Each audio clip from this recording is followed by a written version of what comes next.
start this up here. Let me go ahead and send this out a few places. Bear with me. You know the drill by now. Let's go with this.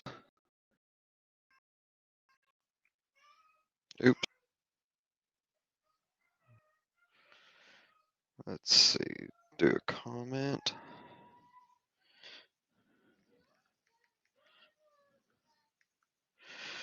Hope everyone had a good into 2020, a good New Year's. Give it a couple moments here.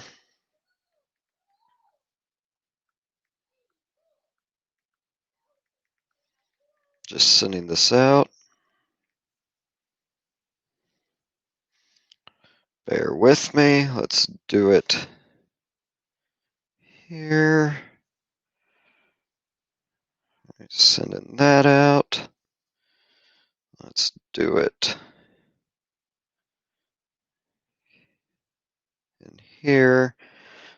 Before we get started, let's see.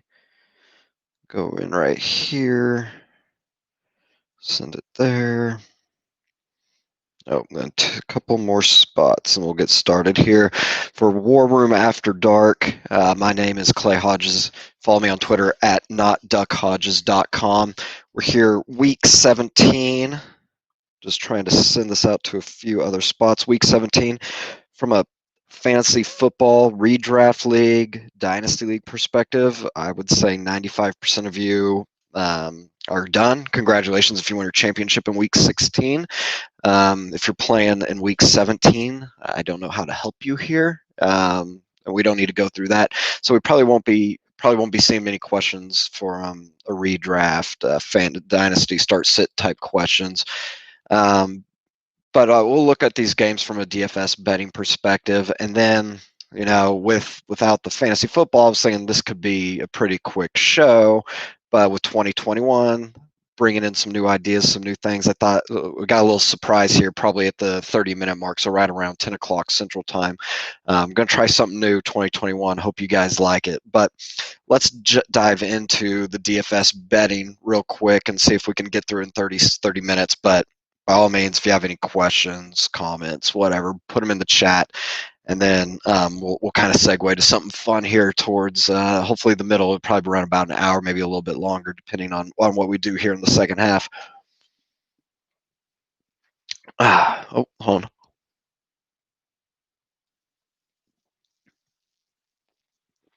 Sorry about that. Didn't want it foaming everywhere. Week 17 DFS, if you haven't played it, or if you're not sure how to approach it, it's kind of like a preseason schedule or slate. And really, it's tough to make a lineup until tomorrow at 90 minutes before kickoff because you just don't there's going to be random deactivations and things like that. And Rich, I saw your question. Wait 30 minutes, and then I got something for you. So hang tight. Enjoy a beer too. But you really got to see who's deactivated, offense and defense, because it's really going to make a difference. For example, we can segue into the Falcons versus Bucks. We always want to analyze motivation in this game. Falcons really have no motivation. The Bucks kind of have some motivation from the standpoint, if they win, they're the 5 seed. They play the NFC East champion, which means they would be a favorite in the first round. So I do think there's plenty of motivation there. But at the same time, if they get up big at half, there's no reason to play Brady and Evans and Godwin and Antonio Brown and Gronk the full game. And so I do think there's a big risk that the Bucks could get up. They're favored by 7 right now. Or when I say right now, when I pulled this line, it might have changed. This one's actually interesting to me from the standpoint, I think 3 of the Bucks defenders are on the COVID list. That kind of opens things up for the Falcons. I really do think this game could kind of shoot out. So it might be worth the risk in tournaments to have a little bit of Brady in his passing game. It's just hard to choose which one. But I do think the Falcons can move the ball a little bit here. Obviously, probably be through Calvin Ridley. But something I wasn't high on initially. I'm starting to get there just because of the injuries to the defensive side. Just know, buyer beware. If you're playing any of these guys on the Bucks, there's no guarantee Arians won't pull them no matter the score at half.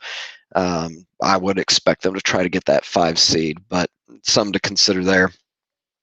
And I'm thinking through this here. I won't, I think the key to the Week 17 kind of slate is always finding the right game stack, because you're going to have plenty of salary to get the right pieces, like get anyone you want in, because there's just so much value. We already have, I think, 4 or 5 running backs that are just dirt cheap you can play, and so you can really fit in any one you want. So it's just really identifying the right game and hitting that, and then find those right ancillary pieces, because you're really going to have the value at almost every position. Maybe not quarterback this week. You could argue quarterback if you want, but I don't think you need to get there. And we'll breeze through some of these games just because they might or might not have motivation. Another game, Ravens, huge favorite against the Bengals. The Ravens will have to win to stay in the playoffs. They can lose and some things happen. They still get in, but basically they win, they're in. They're about a 2-touchdown favorite over the Bengals. It's always scary. Same point, if kind of with the Bucks, they get up big, if they're looking at those other scores, they might take some people out at half, or play a little bit more conservatively. But I think Lamar's probably one of the best plays on the slate. You can even, Hollywood Brown's been playing really well the last couple weeks, I think last month, to be honest, and Andrews is always in play. So I do really like the Ravens. I just know there's a lot of risk here, and I can't really decide who I'd want from the Bengals to come back. Sounds like everyone's healthy. Says everyone's healthy, so it's really tough to really pinpoint who I'd want from the Bengals to come back. So something to consider there. Bear with me here. I'm trying to try something here, send something. But while I'm pulling something up here, the Cowboys at the Giants, this was one of the games where both teams have a lot to play for. And I think this is a pretty sneaky spot. Let's see. There we go. Let's see if that works. I think this is a really sneaky spot for both squads here. Cowboys favored by 3. To me, you can go Dalton and Jones both. It's just ugly. But I think with the Cowboys, I think Zeke's probably the best play. I'm trying to think through this. You could really open it up. I don't like the only sides I don't like is Ingram against the Cowboys defense, and Amari's probably being shadowed by Bradbury, but everything else kind of makes sense. And they're both fighting for that NFC East spot, and they won't know until the night whether they make it, so they'll both be playing all out. So to me, I think you can probably stack something. I think it'll kind of be under the radar, but I like a game in Week 17 where both teams are going to go all out. So Slayton, Golden Tate's ruled out, so that makes it better for Slayton and Sterling Shepard. And then for the Dallas side, I think I really like Gallup. I already said Zeke. Maybe Dalton Schultz. It's just a matter if you want to stack them or not. It's not the highest total game. So they could both battle it out, and both defenses could show up, and it could be like a 17-10 score. So there's some risk there. But I do think when you have motivation on both sides, you don't really have to read through the tea leaves too much. So something to consider there. Dolphins at Bills. This one's interesting from the standpoint that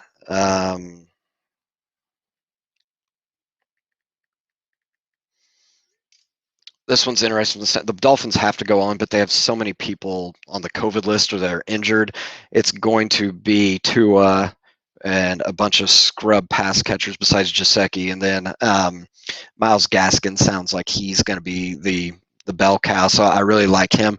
The Bills, going against the Bills team that's probably going to be sitting a lot of people, or they're most definitely going to be sitting them, kind of at the half, especially the defensive side. The Bills were no one to be scared of on defense anyway. So maybe Tua can open it up because they have to go all out. But I do think Myles Gaskin's a great play.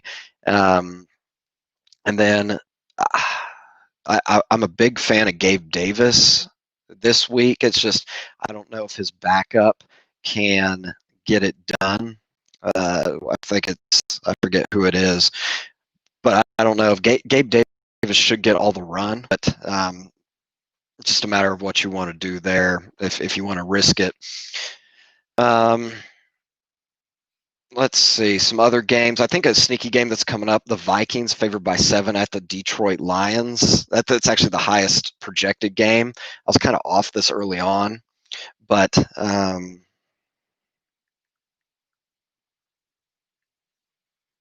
sorry about that. Yeah, to me, it's hard to read about, I guess, the how much these both teams are going to try, but Matthew Stafford's playing for the Lions, so if he's playing, I figure they're going all out. I don't know why. There's always a risk he'll get pulled, but if he's going all out, I think that helps the scoring environment.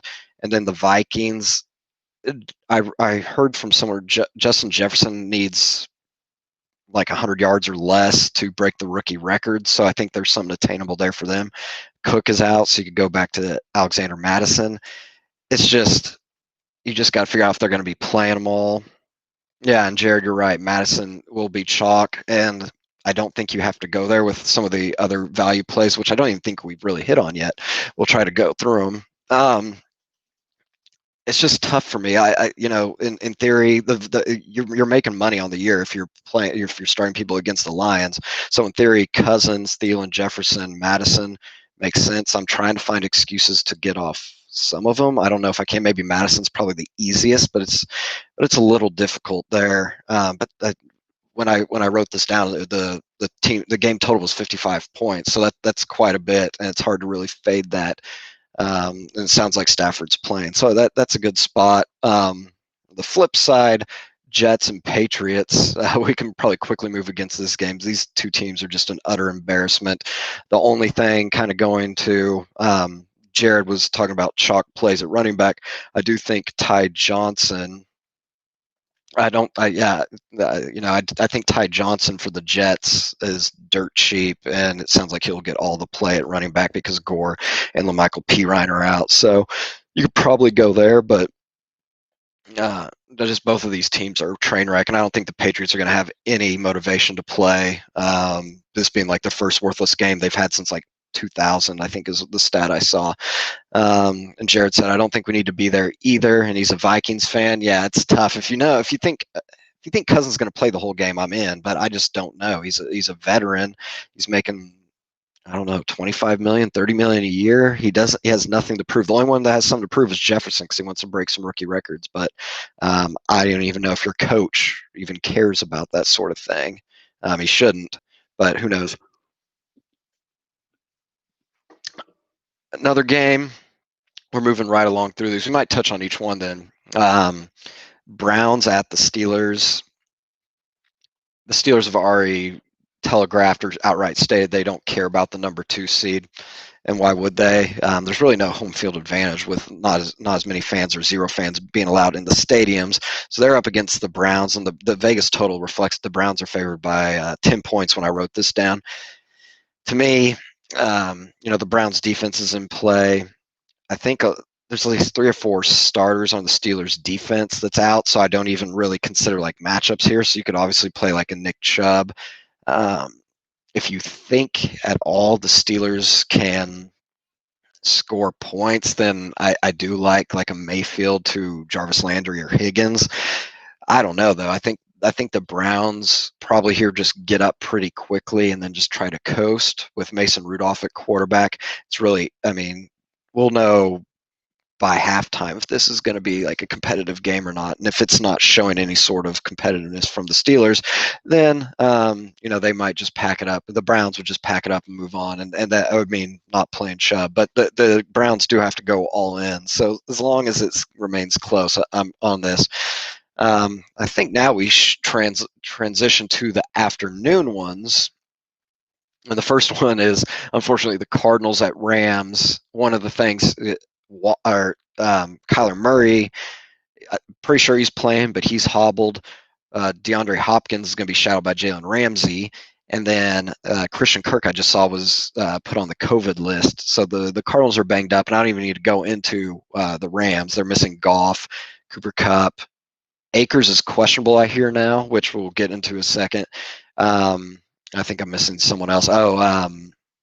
Henderson, their other running back's out. So Malcolm Brown could be a good play. He's real cheap on DraftKings. I think he'll be pretty popular, but we have just so many plays and you can't play them all. It's tough to see, and it's something to monitor. If Akers is out, if Akers is in, then I'm not even considering Brown.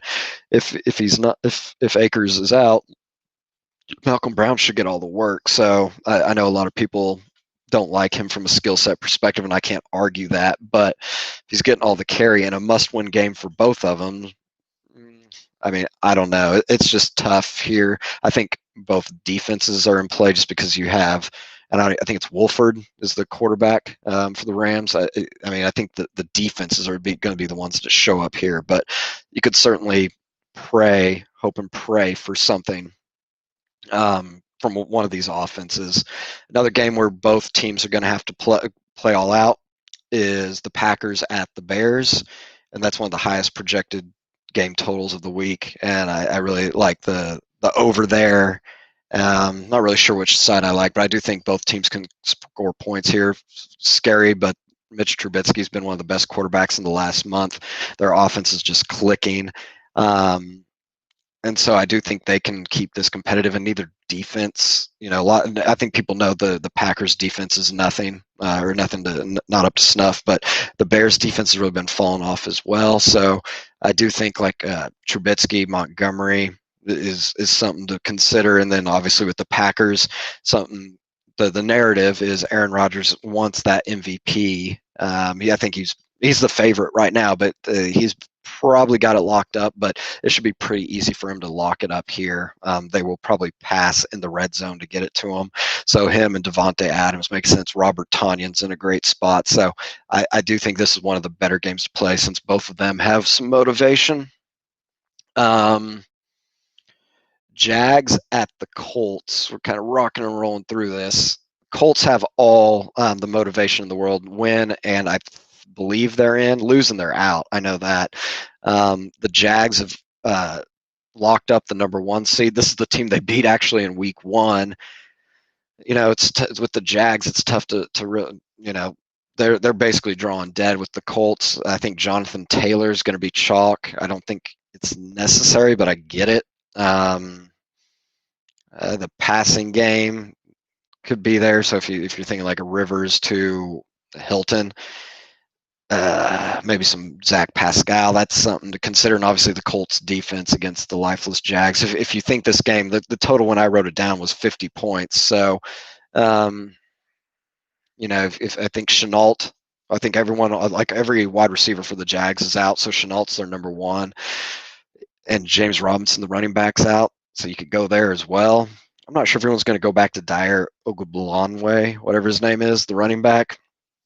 I don't know if that's really for me, but he is a pass catcher, so it doesn't really matter what happens there. But I do, the Colts have motivation. Jonathan Taylor should be. Jared was alluding to Madison chalk. I agree with him there. I also think Jonathan Taylor will be pretty chalky. Chargers at Chiefs. Neither team has anything to play for from the standpoint for the Chiefs. They've got the number 1 seed. Andy Reid's already come out and stated, look, I'm not playing my guys. So it's just a matter if you think Chad Henne and this offense can do anything. They're still going to try to win, but it's just going to be with the backups. And so this is where mixing and matching and just hoping you get lucky makes a lot of sense. Darwin Thompson will probably be the running back that gets most of the work. I don't know that for sure. If we get some reports out, maybe we can latch onto some there, but I think it'd be Darwin Thompson. For the pass catchers, Mecole Hardman, Demarcus Robinson, and Byron Pringle. It all makes sense. And the Chargers, they don't have the a scary defense where I'd shy away from it, and they'll probably be resting people too. Now, for the offensive side for the Chargers, I still think they have something to prove-ish, because I think Anthony Lynn knows he's playing for his next job, whatever that be, as a coordinator somewhere. But just showing that this team's rallying around him. I think he's a dead man walking, but I do think he can show, hey, he's a player's coach. These guys are playing for him. Herbert, I think, only needs like 315 yards or something like that in order to break the rookie yardage record. So I think he'll definitely try to play for that with Keenan Allen out. Makes a lot of sense for like Mike Williams. I think Hunter Henry's out. Everyone played Donald Parham last week at tight end. I think that makes sense as well. I think this game, when I wrote it down, team total was 44. I'm a big fan of the over there, because I think the Chiefs still will have their offense in place. They can score a little bit, and the Chargers have all the reason in the world to try. So this is a game I think has some sneaky potential. Just got a couple games left here, and then we'll transition to the next segment I'm excited about. Raiders at Broncos. Neither team has really anything to play for. It's tough. It's really tough. I mean, there's like Waller is in a good spot. Melvin Gordon's in a good spot. The Raiders are bad at defense. You could really say Locke, and like his pass catcher's Judy might be in a good spot. It's really tough to tell what they will do, and who cares. So to me right now, might be light on this, just because I just can't project what they want to do. I know both coaches want to win because they should be back. The Broncos, they want to get their second-year QB probably just a little bit of confidence going into next year. He missed all of his star players were out, so just to get him a win, make him feel better about himself. To me, maybe they should move on from him, but that's neither here nor there. Yeah, that one's a tough one to project, because either one could just pack it in and say, I don't care, pull people at halftime, or they just don't even try, and then who knows what happens. Saints at Panthers. This one's interesting because now I think the only running back the Saints have is Ty Montgomery, so he's going to be extremely popular, and I like it, obviously. If he's the only running back and he's going to be extremely cheap, you're going to play him. And we know, you probably remember him from the Packers days like 3 years ago, when I think he probably still wears number 88, but he's basically a wide receiver, but he transitioned to running back, and he just catches everything out of the backfield. So even though, Kamara, Latavius, and I think Dwayne Washington are out, I still like the Saints to win. And something I think's clever is the Saints passing game. So if Ty Montgomery's not doing it, the Saints have the motivation to try to win. In the case the Packers lose, they can get up to the 1 seed. So short passing game, so like Jared Cook or Emmanuel Sanders, I think that could be the way they transition and game plan here. Not sure, but that's something to bet on. And then like the other side, you can always bet on like a DJ Moore, Robbie, Curtis Samuel. Hard to really go against them. And I already forgot his name, to be honest. The running back for the Panthers. It's not Trenton Cannon. It's an undrafted rookie free agent. He'll be starting. He should get a lot of look because CMC's out, Mike Davis is out, and I'm not sure Mike Davis's contract situation, but they need to see. Mike Davis has earned himself some money or some playing time elsewhere, so they probably want to see if this other guy can carry the load behind CMC next year. So I do expect him to get a lot of work. Not really flashy, and since the Saints should be trying to go all out, it's a little risky there because they've been one of the best defenses the last probably 8 weeks of the season. So it's thin. I think a lot of people will go there. So right now, and we can rehash this here at the end, but I think he might be on the bottom of the totem pole for these cheap guys that most people will try to get to. What time we got? 9:50. We're moving along here. Anyone has any questions, get them in before we transition to this next portion here. Seahawks at Niners. I think people will be trying to play this one too. Seahawks have motivation. It's just tough to pin it on how they'll do it. You would think it would be Metcalf and Russ, but I've been betting that for the last like 6 weeks, and it just never pans out. And so I think they could just try to, run to victory. They get up early. If the 49ers just lay an egg or roll over, then next thing you know, the Seahawks are pulling other people after getting up a couple here. So the Niners are also banged up. If you think this one could be competitive, I get it with Wilson at running back. Like I forget, it's like Bourne and someone else will be the starting running backs. Kittle's is still in it. Kittle is back, so he could get some run. Something to consider there. The game of the week, and I can't really argue it, will be the Titans at the Texans. The Titans have all the motivation in the world. The Texans playing with a substitution head coach.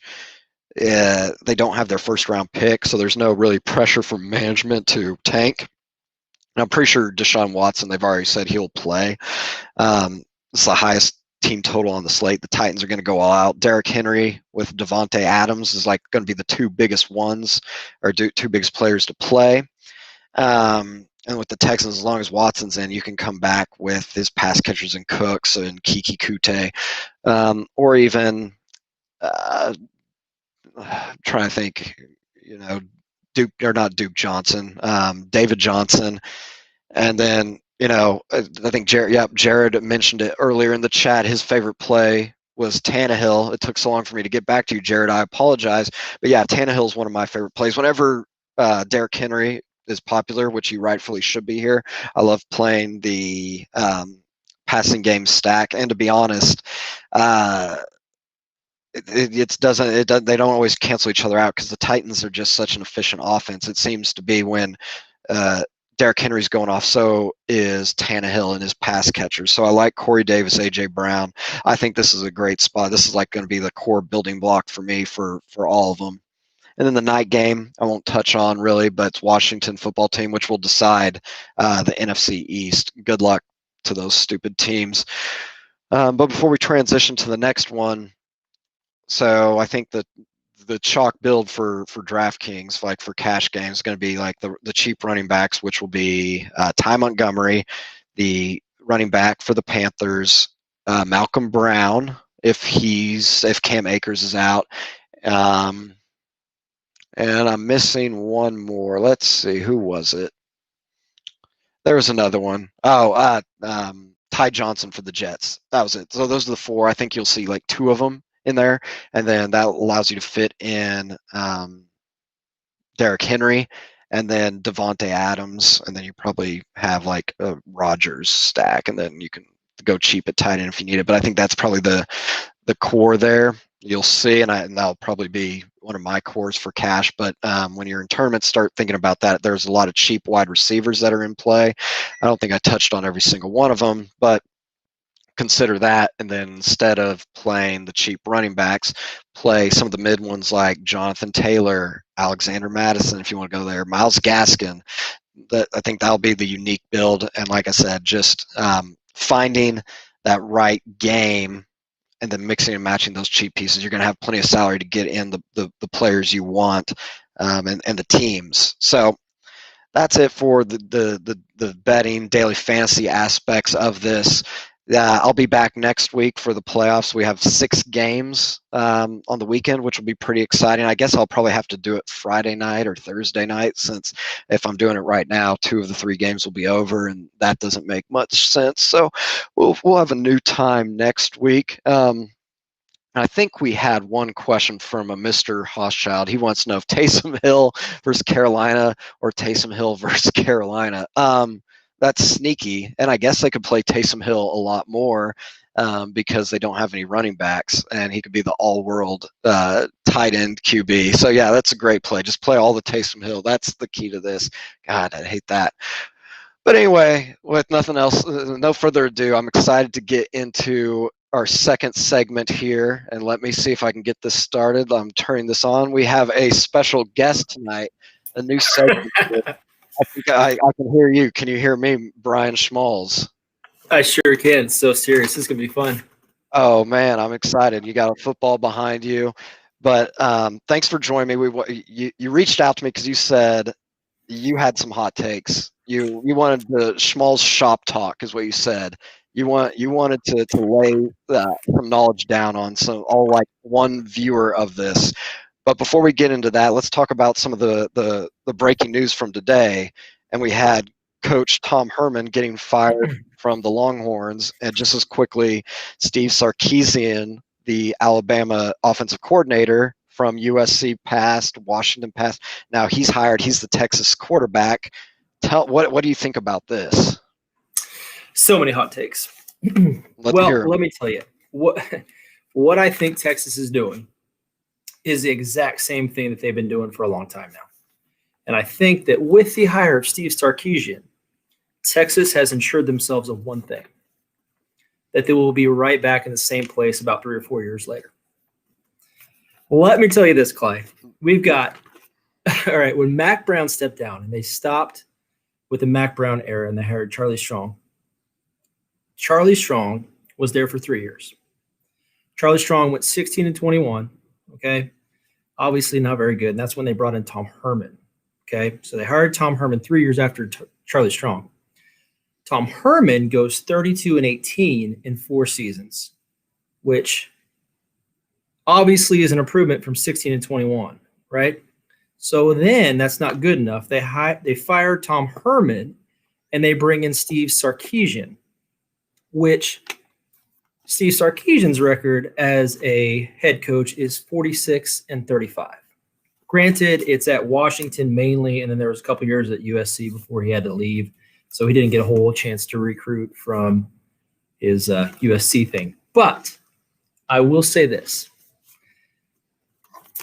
If you have followed Steve Sarkisian, okay, which you have a little bit, Washington, USC, he goes back to Atlanta, then he lands at Alabama, right? Here's what I'm going to say about Alabama, okay? If you watch the Alabama, and I'm sure that Texas is looking at it going, oh my God, they averaged 50 points a game or almost 50 points a game, right? That's obviously very overwhelming, right? Mm-hmm. They averaged 47 the year before that. If you average 50 points a game, you're looking at it going, well, the offensive quarterback or coordinator must be a guru. However, if you look at the talent they have the leading Heisman candidate, okay, which is their wide receiver Smith, the second leading Heisman candidate in Mac Jones, and then the fifth in Najee Harris. Mm-hmm. So what they're telling you is that the best 3 players in the country in all of football not only play for Alabama, but they play on the offensive side of Alabama. So 3 of the 5 best players in the whole nation play on that side of the ball. And then if you watch the actual game of Notre Dame just last night, you could see that they have 1 wide receiver who went for, 150 yards and 3 touchdowns. Probably the only reason he didn't was because he hurt himself when he was dead zone. So he looked like he was playing a bunch of 12-year-olds.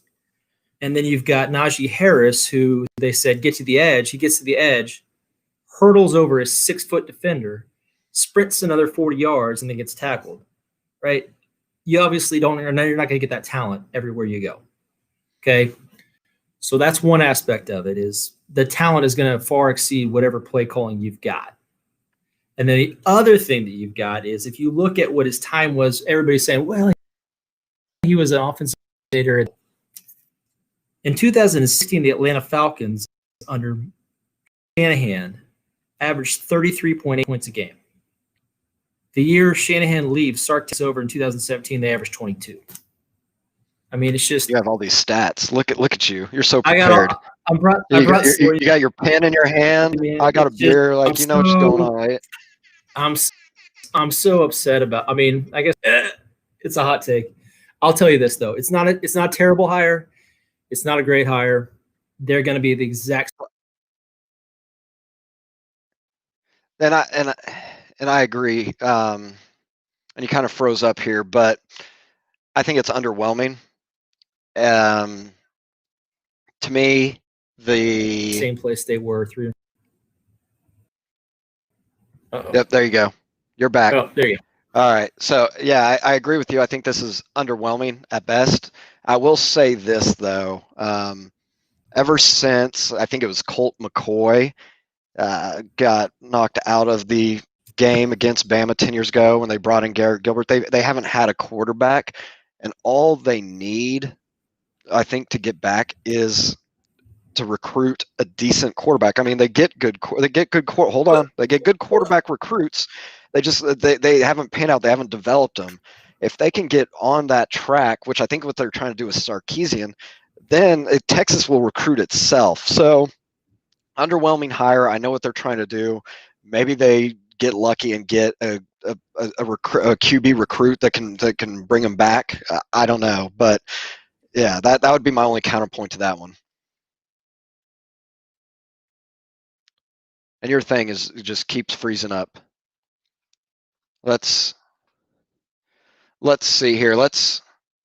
While you're trying to get your internet connection back here, let me try this. Are you there?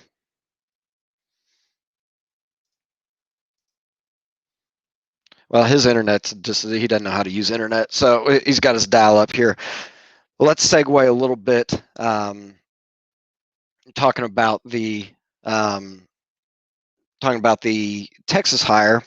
A rumor that's coming out is the Jacksonville Jaguars are going to be firing their coach here probably on Monday, and rumor has it that Urban Meyer is going to be the replacement. Oh. Are you back there? I think you got to pay for your dial-up internet. Dude, I have so much. Anyway, don't. So go. Let's go back point, real quick. Okay, real quick though, you were saying something about them. They have to draft a quarterback. They actually did. They drafted the number 1 recruit out of the 2022 class. That was Quinn Ewers, right? Because they had so much instability between they don't know whether he's going to be there or not. He decommits, and now he's going to Ohio State. So the fact that UT cannot get stability is the whole reason why they're here in the first place. If they had just said, Herman's our guy, we have no problem, he's going to be here for years to come, then that Ewers guy, who was number 1, he was in their backyard. He was in Carrollton. Mm-hmm. They would have had it. UT can't figure it out, and Sarkisian's not the answer because they cannot stabilize their program enough. Well, the show's number 1 fan, Richard Hochschild, says Coach Steve couldn't coach wolves to eat meat. So he's on your side. And he also says that you need to pay your bills if you can't see this chat. So I can't see the chat, but Richard is always right.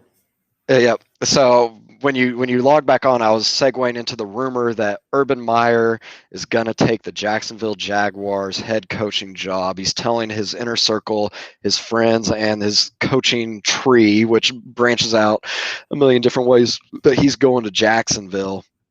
So I think there's some there, but I think there's another point to that you wanted to talk about as well before we talk about another hot take. Meyer.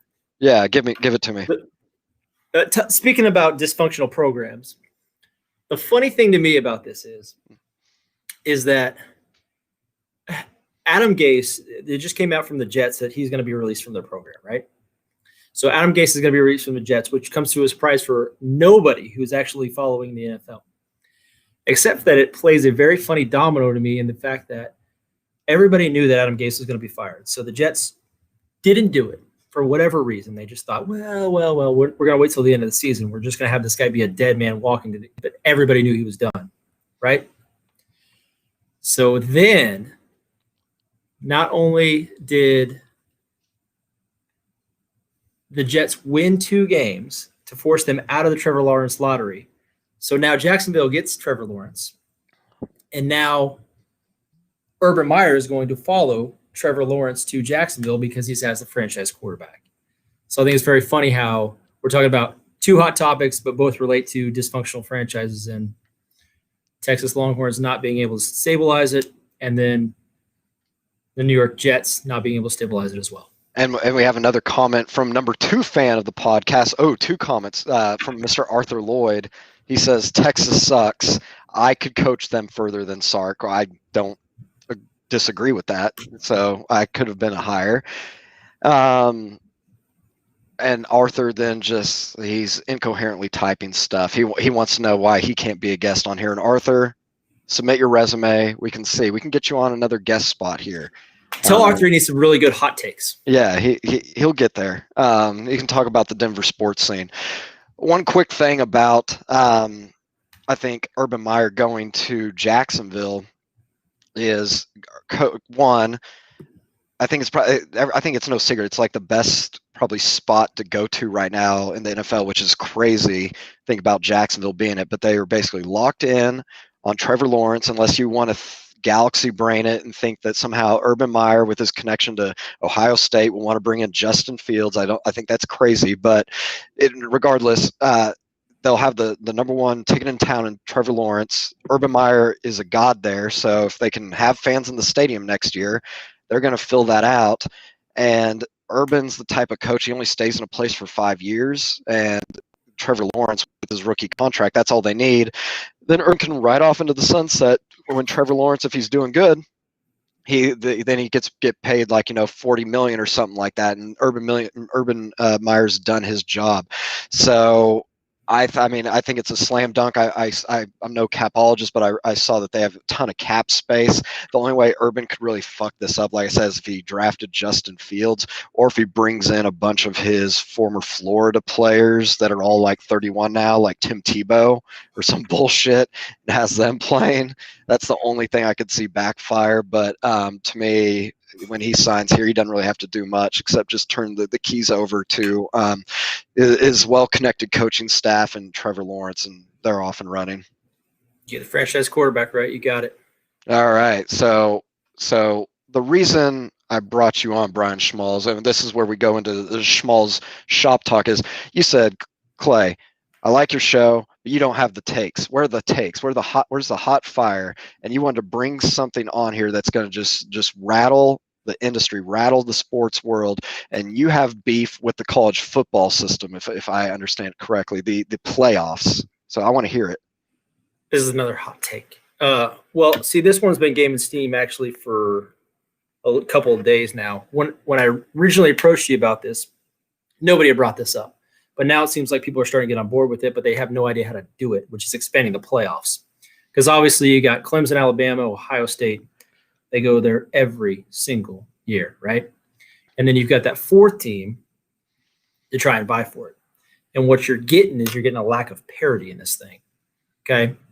And so what I had thought about doing was if you look at the recruiting trail, you're looking at the same three teams getting all the recruits because all the recruits know, well, if I go to Ohio State, Alabama, or Clemson, I'm going to be playing for it, right?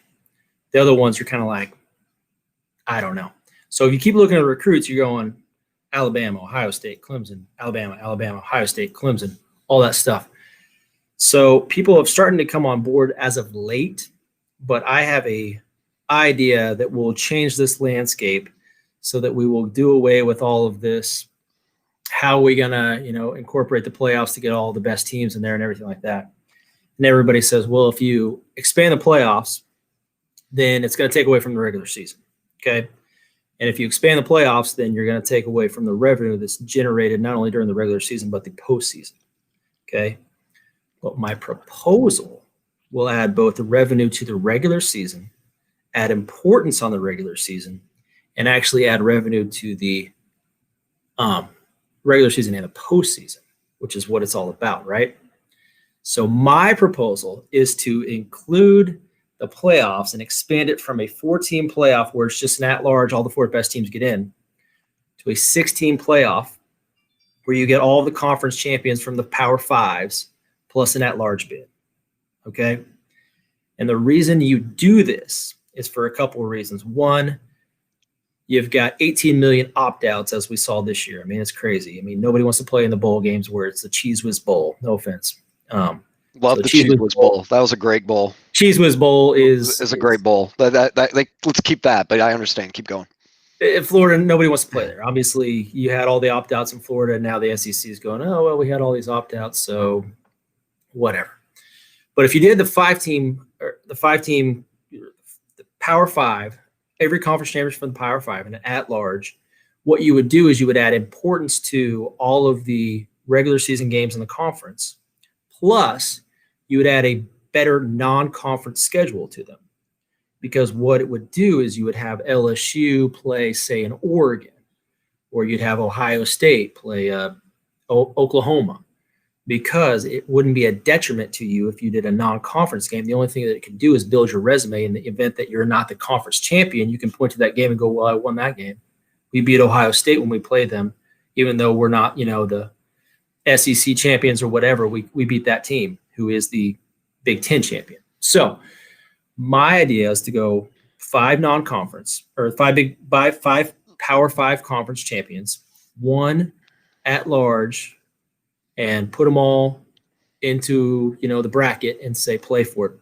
And the other thing I can say the top is that 2 get a bye. Is that what you're going with? Yeah, I was going to go there. Is going to say that if you're really upset with this thing, I mean, everybody knows who the top 2 teams are pretty much. I mean, obviously you had Clemson and Ohio State were kind of like, but you know who really the top 3 teams are. So if the top 2 get a bye, that could ensure you that the other 2 teams play for it.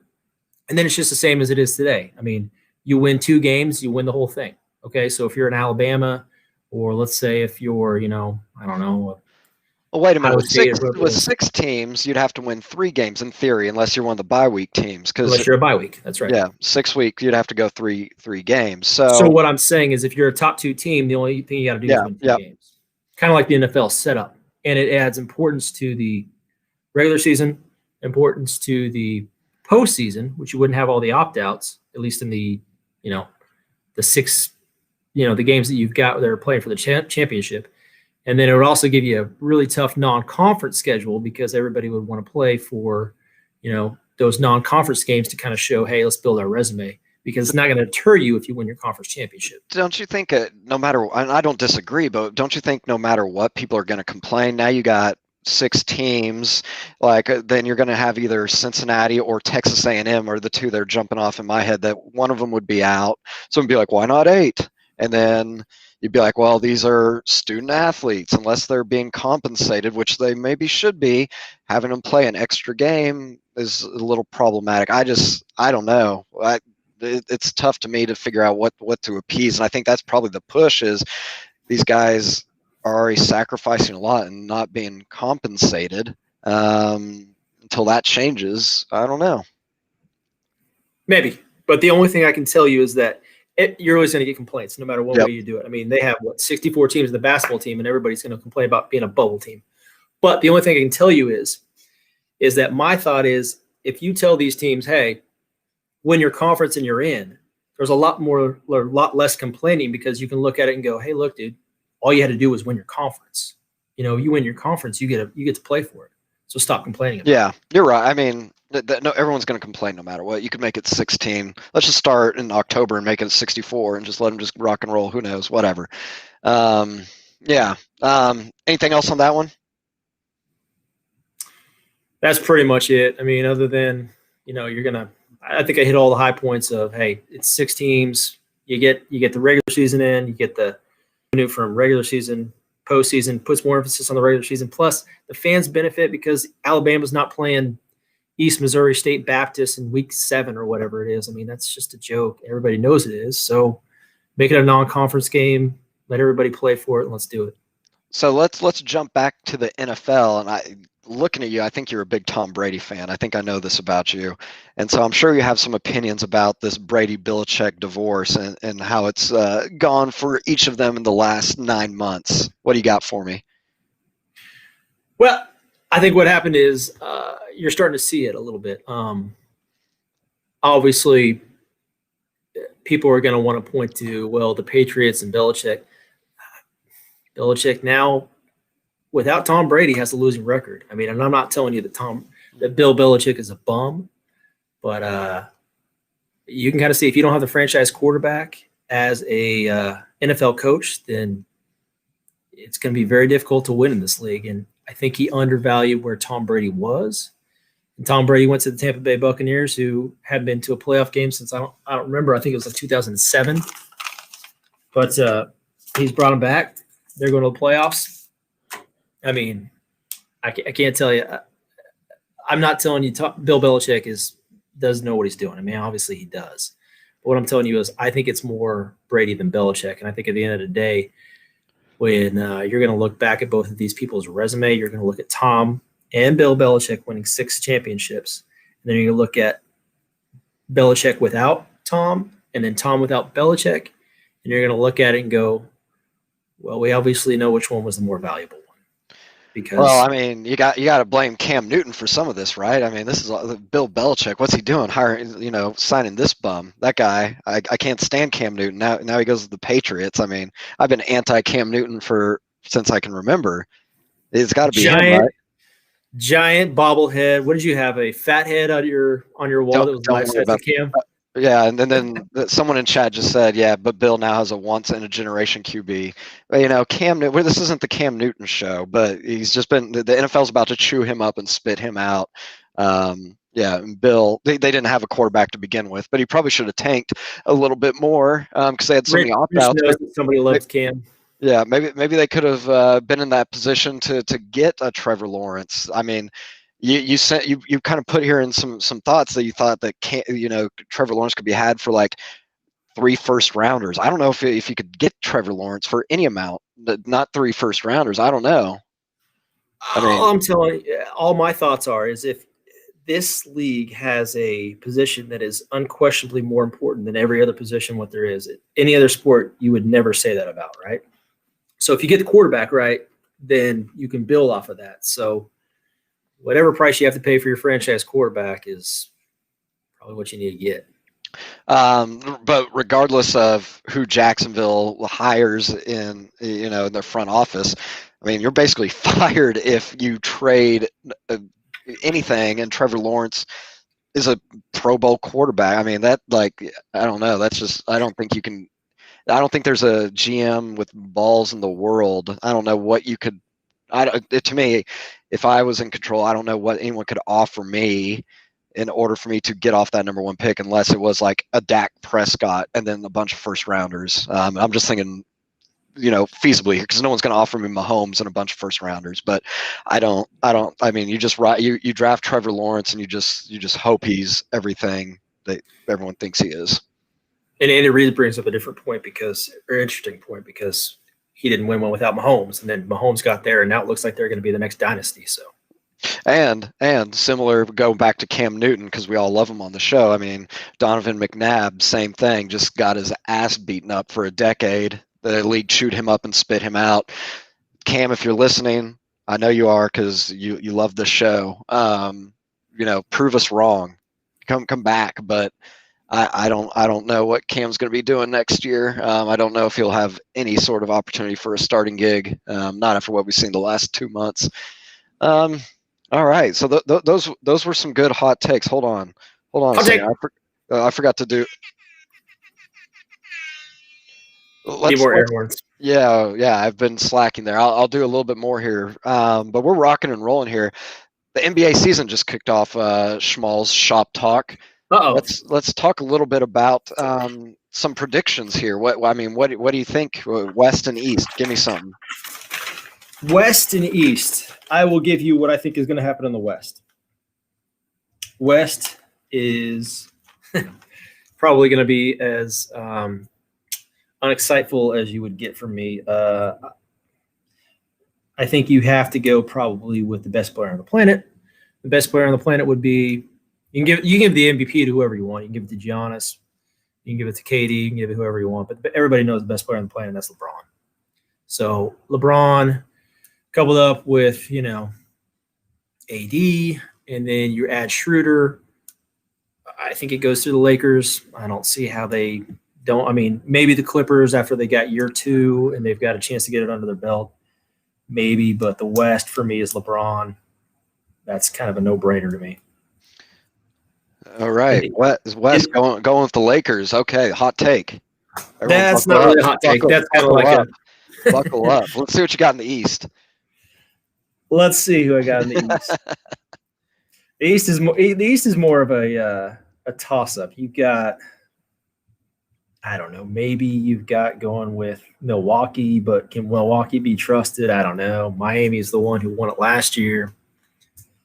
I'll tell you the one who I probably think has a better chance than any one of them in the East, and it's probably not a fan favorite given that most of your viewers might be from Oklahoma, but I'd probably say Brooklyn, man. I mean, maybe Boston, maybe Miami, maybe Milwaukee, but Lots of maybes. 4 there. You got four You maybes. Got it. but I would say if you say, you're going to ask me who's going to win the East, I'd say probably Brooklyn. You got KD, you got Kyrie.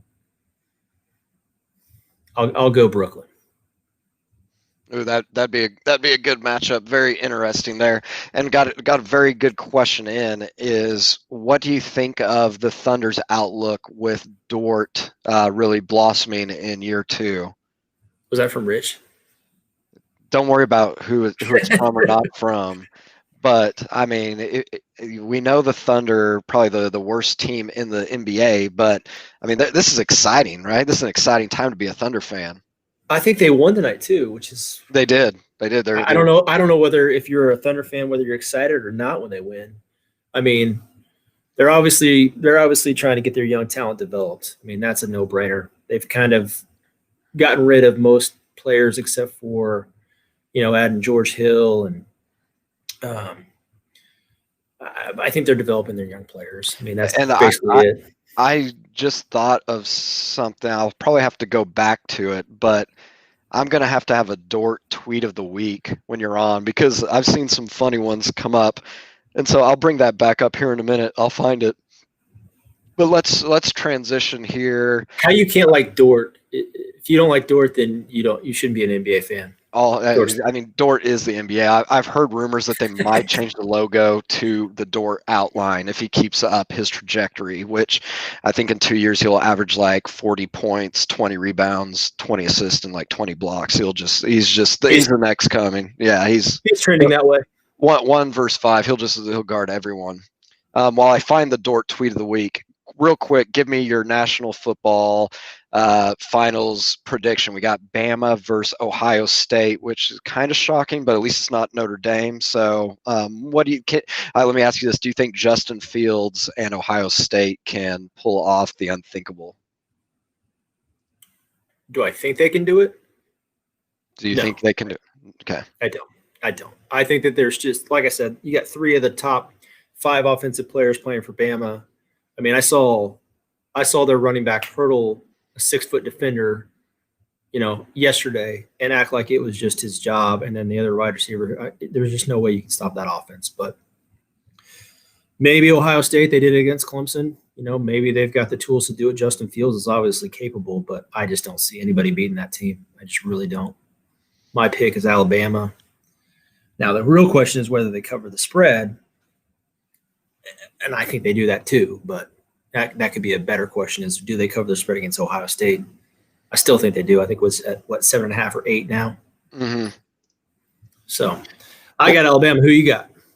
I think Bama's the safe play, but let me ask you this, going back to Jacksonville with the number 1 pick, Justin Fields looked bad in the Big Ten championship, but then last night threw 6 touchdowns. I would never take him over Lawrence, but I mean, if he does this again, do you think you have like a 1A, 1B type situation where Justin Fields is also like a great quarterback, kind of like when was it Luck and then RG3 came out, and then RG3 got derailed by injuries, but everyone thought those were like 2 like not like surefire prospects. You might have 2 right there, and then I guess it's the Jets that could fall into Fields. I mean, what do you think? I think that's the question. Trevor Lawrence is obviously like the once in a generation talent. I mean, I think I've heard him and Luck and Elway are kind of the only ones that are no miss quarterbacks, right? Mm-hmm. So Trevor Lawrence is obviously number 1. He's 1A. But Josh Fields is really, really good. Yeah. So the question to me becomes whether the Jets sit there looking at Sam Darnold and Josh Fields go, yeah, we'll roll the dice on Josh Fields, or whether they let him pass. I mean, that's the real kicker, is what the Jets are going to do, which I think you already know what I think they're going to do, which is they're going to do the wrong thing, which is probably let him pass and stick with Sam, and then at the end of the day, they're just going to be a mess.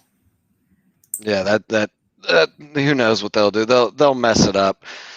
All right, we're making some good time here. Let's talk a little bit NFL playoffs. I know the matchups aren't solidified yet, but just give us a high level. Maybe better than Lakers versus maybe 4 teams from the East. But who do you think is in the Super Bowl? Give me something fire here I can use. Who do I think is going to be in the Super Bowl? I think it's going to be Kansas City and the Packers. I mean, the two potential number 1 seeds. Got it. yeah, which is pretty vanilla. I think Buffalo is a good story, but they just haven't been there. That's not really a hot take either. You can't really have a hot take without going to pick both number 1s. I mean, it's hard to go. I mean, I'm trying to think. Yeah, it's hard to really go against KC. From there, Buffalo, I think Josh Allen just is too prone to doing something stupid. He did that last year. Someone in the chat said, name a successful NFL QB that went to Ohio State. That's true. Dwayne Haskins. I mean, he's a legend at the strip club. But yeah. That's well, the true. only thing I will say about that, and I don't want to, because somewhat it comes down to recruiting. I always go back to where they were. I mean, high school recruit-wise, like what their talent level was. He did start off at Georgia before he transferred to Ohio State, and I think he was either the number 1 or number 2 overall talent grade at a high school. So, yeah, he went to Ohio State, but I guess he started out in Georgia. So there you go. I don't know if that's worth anything or if that does anything, but he's kind of a atypical Ohio State quarterback because he didn't really start from the north. He started down south. There you go.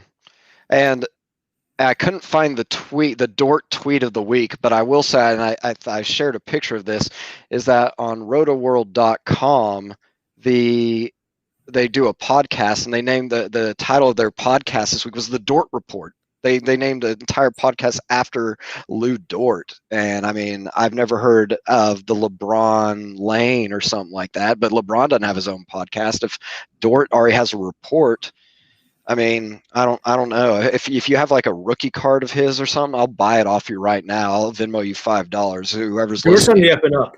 Yeah. Everybody needs to go out and buy a Dort jersey.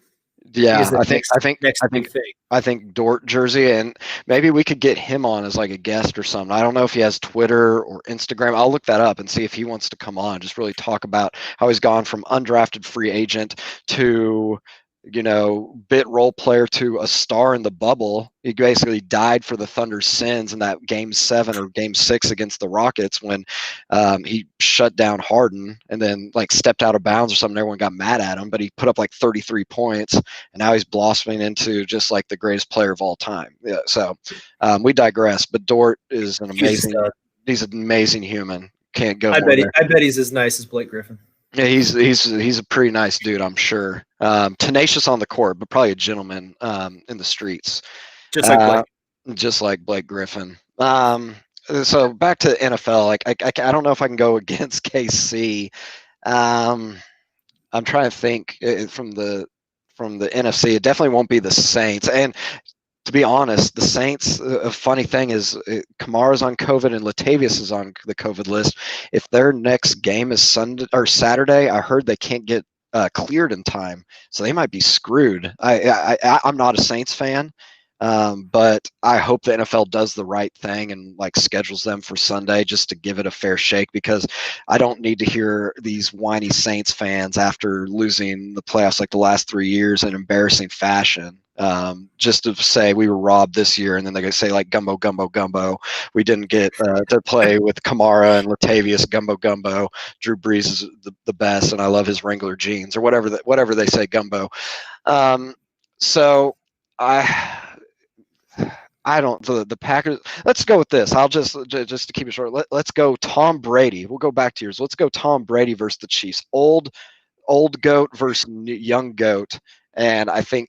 Unfortunately, I'll go chalk. Casey just destroys them there. That would be a hot take. I should have had that one. That's a very hot take. One of our guests, I guess, is a Saints fan, and he said that's not right. He didn't like that. All right, so let's go into some MV. Let's do some awards real quick. Is that a nice wine you're having by chance? Is that a wine? It's a little bit. It's a whiskey Coke. Oh, whiskey Coke. Okay, it was a little red in the picture. I was like, oh, you go high class. Let's talk about some awards. MVP, who you got? Rodgers is going to win it.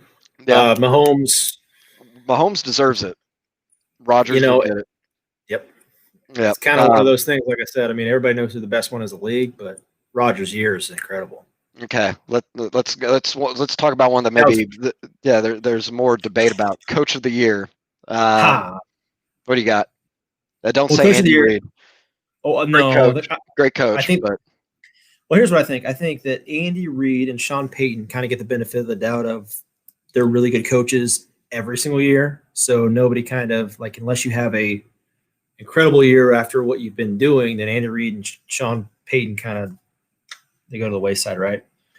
But then it's pretty interesting to me where you've got Sean McDermott, Kevin Stefanski, and then Brian Flores. Okay, those ones are interesting to me because they're kind of the new guys on the block where everybody's kind of starting to recognize them as well, except for Kevin Stefanski, but at least Brian Flores and Kevin or Sean McDermott, everybody's kind of starting to realize, well, these guys can really coach. Stefanski's had a good year at the Browns, except they're still trying to see whether they get in the playoffs or not. Brian Flores has got a good year. I'd say Sean McDermott wins it, man. What he's done at Buffalo is just staggering to me. I mean, that team looks like. Yeah, and I don't know if McDermott's won it the last couple of years since they've started getting good. If not, I think he probably is a front runner. But the coach of the year, it's kind of like basically the most improved team award. Whichever team you had the yeah. And so you're not going to get the Andy Reids, like you said. You're not going to get the Sean Paytons. But someone in the chat said Brian Flores. Couldn't argue that, especially. I think maybe the knock on him is that with what he's been doing with Tua is just mind-boggling, pulling him out. He's not playing well. Yeah, so maybe Flores is kind of fudging it up there, but those players love him. I think McDermott's there. Stefanski, yeah, I'd probably go McDermott with Flores a close second, but just to cut, I think Flores has made some mistakes in his last couple of decisions with what he's been doing with Tua.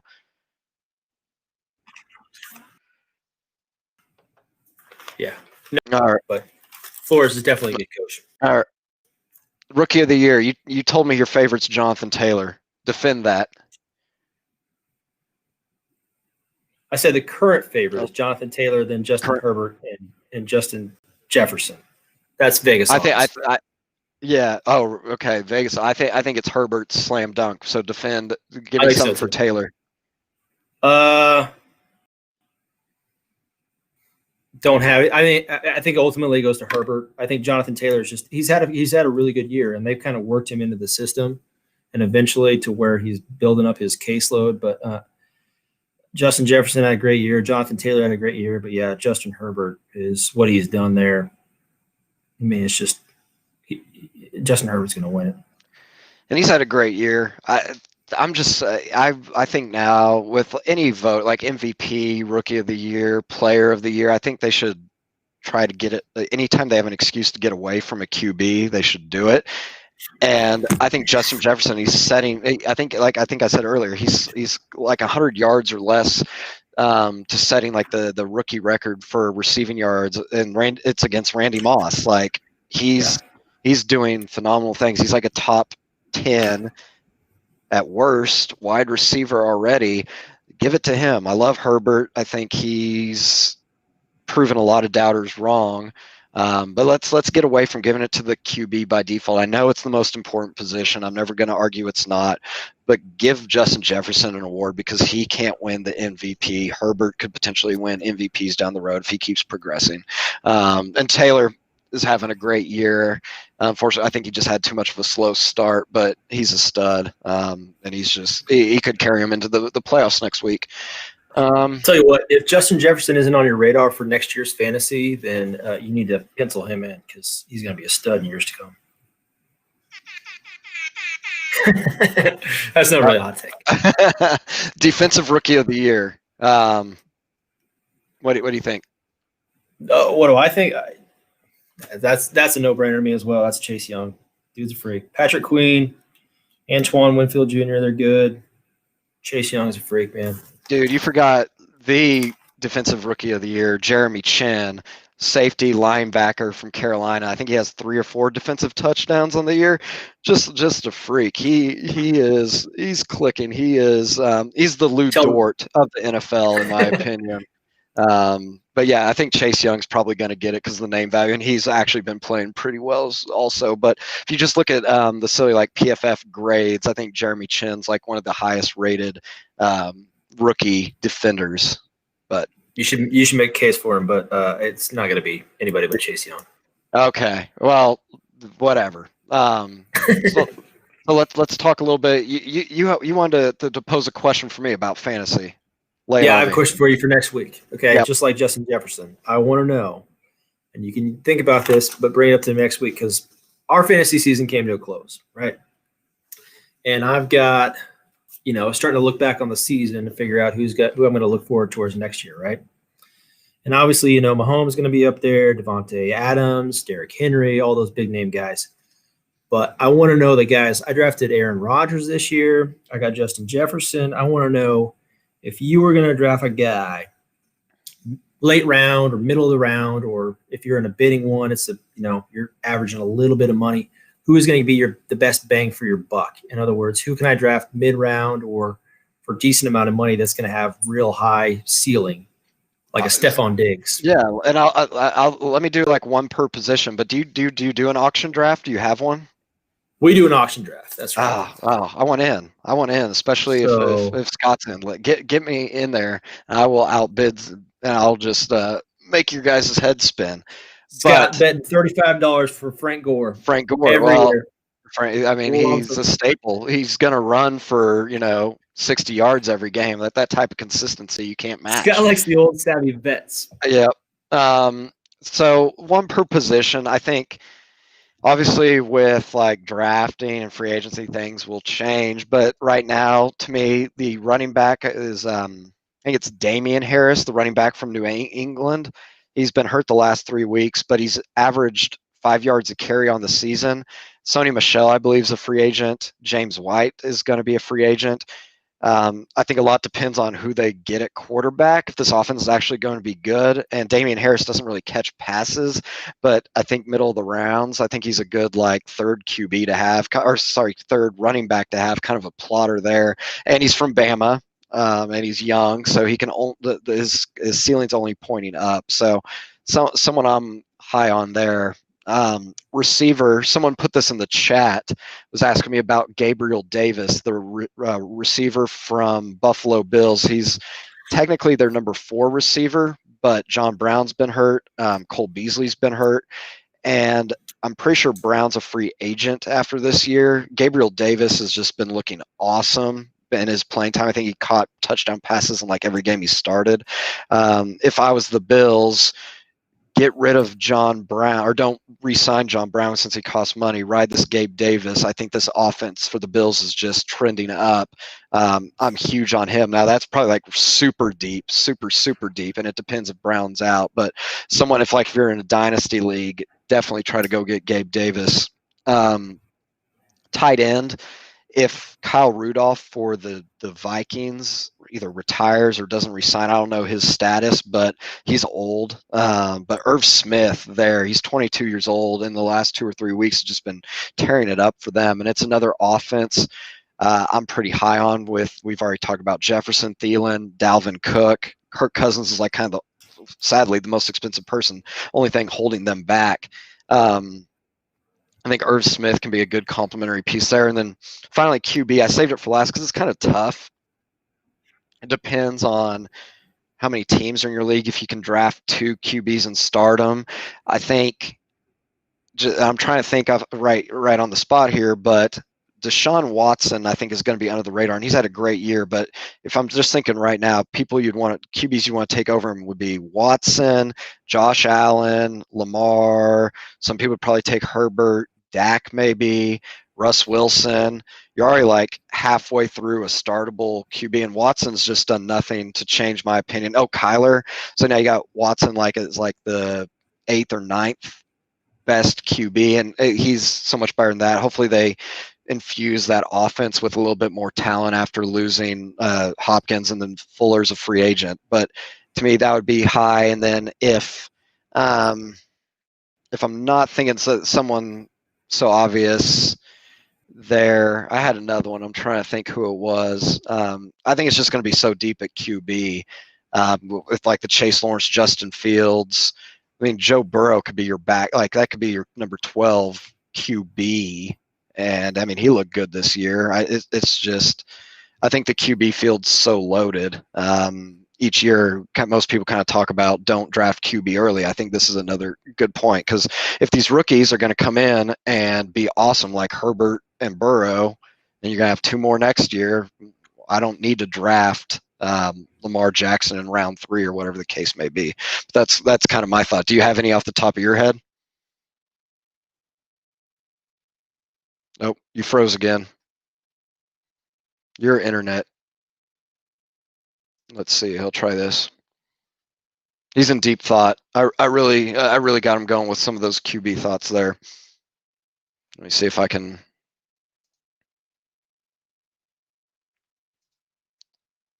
He really does have to pay for some of his internet. There he goes. He'll be back in a second. You back? We need to get rid of.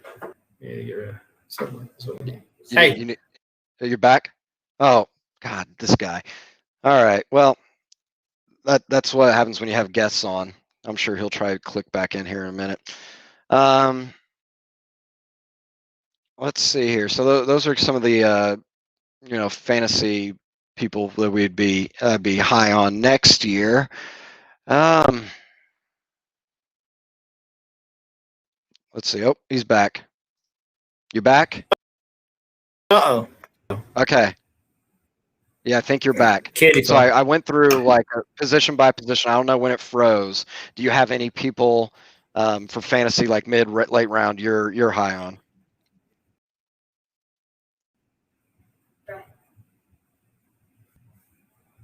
Am I on mute still?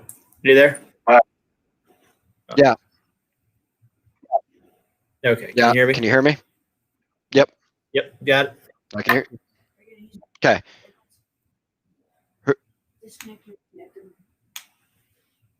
Technical difficulties. Yeah, are there any mid to late fantasy position players you wanted to talk about?